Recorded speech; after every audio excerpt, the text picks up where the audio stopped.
அகத்தியமே சத்தியம், சத்தியமே அகத்தியம். வணக்கம் நண்பர்களே, இது அஸ்ட்ரோ சுரேஷ். இன்றைக்கி நாம் பார்க்க போகிற ஒரு ஜோதிட பதிவு என்ன அப்படின்னா, திருமணத்திற்கு பிறகு இல்லற வாழ்க்கையில் சண்டை போட்டுக்கொண்டே வாழ்க்கையை நடத்தி கொண்டிருக்கும் ஜாதகர்கள், அவர்களுடைய ஜாதக அமைப்பு எப்படி இருக்கும் அப்படின்னு நம்ம இன்றைக்கி பார்க்க போகிறோம். இவர்களுக்கு தாமதமாகவோ சீக்கிரமாகவோ திருமணம் நடந்துடும். அது மற்ற கிரகங்களை வச்சு நம்ம பார்த்துக்கலாம். ஆனால் திருமணத்திற்கு பிறகு காதலித்து திருமணம் செய்தால் கூட பரவாயில்ல, திருமணத்துக்கு பிறகு சண்டை போட்டு கொண்டு தான் வாழ வேண்டிய சூழல் அப்படிங்கிறதுக்கான சில ஜோதிட விதிகளை பார்க்கலாம். 7ஆம் இடத்துல, அது ஆண் ஜாதகத்தில் இருந்தாலும் சரி பெண் ஜாதகத்தில் இருந்தாலும் சரி, ரெண்டையும் ஒன்றுக்கு ஒன்றும் அதே மாதிரி தான் இருக்கும். இப்போ 7ஆம் பாவத்தில் செவ்வாய் இருந்தாலோ அல்லது 7ஆம் இடத்துல செவ்வாய் வக்ரகதியில் இருந்தாலோ திருமணத்திற்கு பிறகு தம்பதியர்களிடையே அடிக்கடி சண்டை வாக்குவாதம் இருக்கத்தான் செய்யும். அடுத்து 7ஆம் இடத்துல இல்லை 7ஆம் அதிபதியுடன் சனி செவ்வாய் ஆகிய 2 கிரகங்களின் தொடர்பு, 2 சேர்ந்து இருந்தாலும் சரி, பார்வை பெற்றிருந்தாலும் சரி, 7ஆம் பாவம் 7ஆம் அதிபதியோடு இருந்தாலும் இல்லற வாழ்க்கையில் மன அமைதி என்பது சற்று குறைவாகவே இருக்கும். சண்டை போட்டுக்கொண்டு தான் இருப்பார்கள். அடுத்து 7ஆம் அதிபதி 6ஆம் பாவத்தில் இருந்தது அப்படின்னா 2 பேரும் ஒருத்தருக்கு ஒருத்தர் எதிரி போல பார்த்து கொள்வார்கள். குரு பார்வையெல்லாம் இருந்தது அப்படின்னா பிரச்சனை இல்லை. 2 பேரும் ஒருத்தருக்கு ஒருத்தர் எதிரி போல் பார்த்துட்டு சண்டை போட்டுக்கிட்டே இருப்பாங்க. 7ஆம் அதிபதி 6ல் இருந்ததுன்னா. அடுத்து 6ஆம் அதிபதி 7ல் இருந்தது அப்படின்னாலும் இதே பலன்களை நம்ம சொல்லலாம். திருமணத்துக்கு முன்பாகவே 2 பேரும் சண்டை போட்டுக்கொள்ளக்கூடிய அமைப்பு வந்துடும், 7-6 தொடர்பு வந்தது அப்படின்னா. அடுத்து 7ஆம் அதிபதி 8ஆம் பாவத்தில் இருந்தது அப்படின்னா சந்தேகப்படுறது, அடுத்தவங்களை அவமானப்படுத்துறது, இந்த மாதிரியான விஷயங்களை இருவரும் செய்து கொண்டே இருப்பார்கள். சரிங்களா? அடுத்தது ஆண் ஜாதகமாக இருந்தால் சுக்கிரன் கெட்டு போயிருக்கிறது.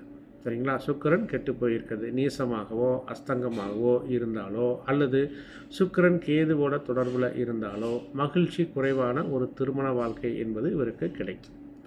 அடுத்து சந்திரன் மற்றும் செவ்வாய் 2 பேர்த்தோட ஜாதகத்திலையும் இணைவு பெற்றிருந்தாலோ இல்லை ஒருத்தர் ஜாதகத்தில் இருந்தால் கூட பரவாயில்ல, அவங்க என்ன பண்ணுவாங்க, சின்ன விஷயத்துக்கு கூட பயங்கரமாக சண்டை போடுவாங்க. உடனே கோபம் வந்துடும், சின்ன சின்ன விஷயங்களுக்கும் கோபம் வந்துடும். அடுத்து 7ஆம் இடத்துல ராகு கேது இருந்து, இது பாதிப்பு தான் 7ஆம் இடம் அப்படிங்கிறது. இப்படி இருந்ததுனாலே பொதுவாகவே இருவருக்கும் புரிதல் என்பது குறைவாகவே இருக்கும். புரிஞ்சுக்காமல் சண்டை போட்டுக்கிட்டே தான் இருப்பாங்க. அடுத்து 7ஆம் இடத்துல சூரியன், ஈகோ காரணமாக நீயா நானா அப்படிங்கிற ஒரு பிரச்சனை அங்கே வந்துடும். ஈகோ இருக்கும் 2 பேர்த்துக்கும். 7ஆம் இடத்துல சூரியன் இருந்தாலோ 7ஆம் அதிபதியோட சூரியன் இருந்தாலோ ஈகோ அதிகமாக இருக்கும். இப்படிப்பட்டவர்களை திருமணம் செய்து வைக்கக்கூடாது.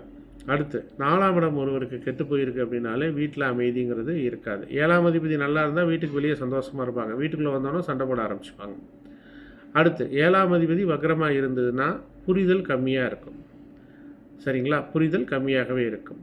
அடுத்தது ஆண் ஜாதகத்தில் சுக்கிரன் ராகுவோட சேர்ந்துருந்தது அப்படின்னா இவங்களுக்கு இது பெண் ஜாதகமாக இருந்தாலும் பரவாயில்ல, அது ஜாதகின்னு எடுத்துக்கலாங்க. ஆண் ஜாதகத்தில் இருந்தால் மனைவியை சந்தேகப்படக்கூடிய ஒரு சூழலாக இருக்கும். பெண் ஜாதகத்தில் இருந்தால் எல்லா விஷயங்களையுமே சந்தேகப்படக்கூடிய ஒரு அமைப்பு அந்த சுக்கிரன் ராகு இணைவுக்கு வந்துடும். சுக்கிரன் ராகு இணைவை கூட நம்ம ஒரு ஆடம்பரம் பெருசாக எதிர்பார்க்கறது அப்படின்னு கூட எடுத்துக்கலாம். கூட பாதகாதிபதி சேரும் பட்சத்தில் தான் சந்தேகம் வலுக்க ஆரம்பிக்கும் அவங்களுக்கு. சரியா? சுக்கிரன் ராகு கூட வெளிநாட்டு தொடர்பு, கம்யூனிகேஷன் சார்ந்த துறை அப்படிங்கிற மாதிரி ஒரு பக்கம் கொண்டு போயிடலாம். ஆனால் அந்த பாதகாதிபதி தொடர்பும் அங்கே வந்ததுனா தான் நம்பிக்கையின்மை, சந்தேகம் அப்படிங்கிறது அதிகரிக்கும். 7ஆம் அதிபதியும் 12ஆம் அதிபதியும் தொடர்பு, 7ஆம் இடத்துல 12ஆம் அதிபதி இல்லை 12ஆம் இடத்துல 7ஆம் அதிபதி, இந்த மாதிரி ஒரு அமைப்பு இருந்தது அப்படின்னா இவர்களுக்கு தாம்பத்திய வாழ்க்கையில் சில சிக்கல்கள் ஏற்படலாம். இதனால் மனநிலை சார்ந்த பிரச்சனைகளையும் இவர்கள் சந்திப்பார்கள் அப்படின்னு சொல்லலாம். சரியா?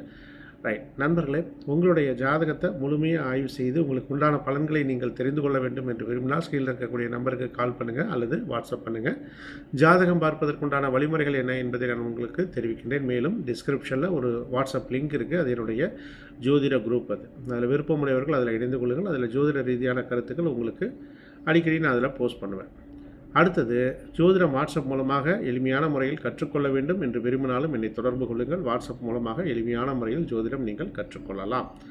நண்பர்களே, இந்த சேனலை சப்ஸ்கிரைப் பண்ணிக்கிங்க, அப்போ தான் நான் போடக்கூடிய வீடியோக்கள் உங்களை உடனுக்குடன் வந்தடையும். மீண்டும் மற்றொரு பதிவுடன் நாளைக்கு நான் உங்களை சந்திக்கின்றேன். அகத்தியமே சத்தியம், சத்தியமே அகத்தியம். நன்றி நண்பர்களே.